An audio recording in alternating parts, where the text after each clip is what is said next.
Hello दोस्तों, आप सभी लोगों को मेरा प्यार भरा नमस्कार। मेरा नाम अर्जुन बागवान है और आप सभी लोगों का स्वागत है आपके अपने YouTube channel achieve your dreams पर।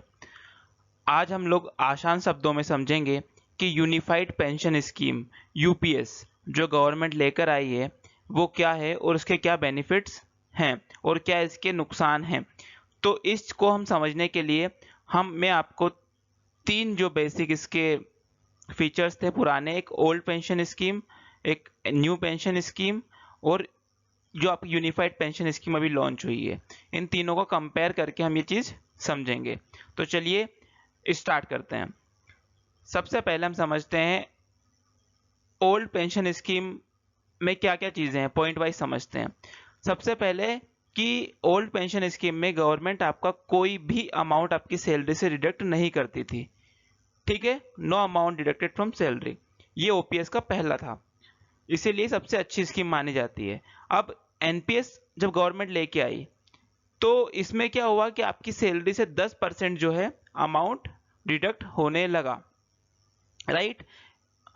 एनपीएस आपका इफेक्टेड था 1 जनवरी 2004 से, ठीक है, ये और अभी भी कंटिन्यूएशन में चल रहा है। मुझे लगता है आपको समझ में आ गया होगा कि 10% एनपीएस में अमाउंट कटता था, इसीलिए इसका बहुत ज़्यादा विरोध होने लगा था। अब गवर्नमेंट यूपीएस स्कीम लेकर आई तो इसमें क्या हुआ, यूपीएस स्कीम में भी गवर्नमेंट 10% अमाउंट आपकी सैलरी में से डिडक्ट करेगी। 10% सैलरी में से डिडक्ट करने का मतलब है आपका जो बेसिक सैलरी है और उसका जो डीए है, डियरनेस अलाउंस, उसका 10% डिडक्ट करती है। ओपीएस की बात करें तो उस समय गवर्नमेंट इसमें कोई कंट्रीब्यूट भी नहीं करती जब अमाउंट डिडक्ट नहीं होता था। तो अब जब एनपीएस में है तो गवर्नमेंट 14% कंट्रीब्यूशन गवर्नमेंट अपनी ओर से करती है। तो कुल मिला के आपका 10% आपके सैलरी से कटता है, 14% गवर्नमेंट कंट्रीब्यूट करती है, ठीक है। वहीं यूपीएस में गवर्नमेंट 18.5% कंट्रीब्यूट करेगी, मतलब अब आपका जो टोटल अमाउंट रहेगा वो 28.5% जो है वो आपका अमाउंट टोटल बनेगा। पर मंथ आपका इतना अमाउंट एक स्टोर होगा। अब थोड़ा सा हम समझें कि जब ओपीएस में क्या था, ना तो आपकी सैलरी डिडक्ट होती थी, ना कि गवर्नमेंट कोई कंट्रीब्यूट करती थी, लेकिन आपका फिर भी एक fixed amount of income assured रहता था, मतलब आपको फिक्स्ड पेंशन मिलेगी आपके रिटायरमेंट पे। एनपीएस में क्या था कि नो फिक्स्ड पेंशन अश्योर्ड, आपकी कोई भी फिक्स्ड पेंशन अश्योर्ड नहीं थी। आपकी पेंशन किस तरीके से डिसाइड होती थी कि जो आपका ये 10 और 14% का जो अमाउंट है, ये 24%, ये पर मंथ आपका स्टोर होता था कहाँ पे, इन्वेस्ट होता था शेयर मार्केट में, और मार्केट के रेट के अकॉर्डिंगली आपको इसके अंदर अमाउंट मिलता था, ठीक है। तो ये होता था एनपीएस में। और सेम चीज होगी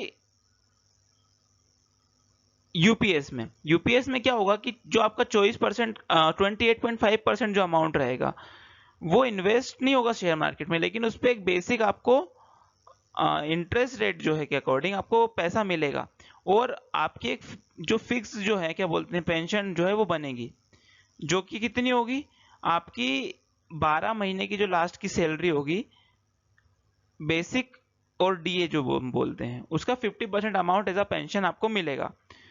ओल्ड पेंशन स्कीम में क्या होता था कि आपकी लास्ट मंथ में जो सैलरी है उसका 15% आपको मिलता था।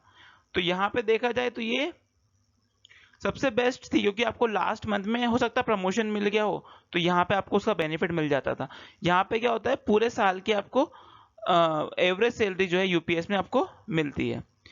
उसके बाद हम बात करें कि आपको जब रिटायरमेंट के टाइम था 1/10, मतलब आपका हर 6 महीने में आपके जो बेसिक पे और डीए जो होता है उसका 1/10 जो अमाउंट होता है हर 6वें महीने, मतलब आधे साल में, वो आपको अमाउंट एक मतलब वो होता था, क्या बोलते हैं उसको, गवर्नमेंट एक रखती थी अपने पास और उसके अकॉर्डिंग आपको उतना लमसम अमाउंट देती थी। ये होता था ओपीएस में।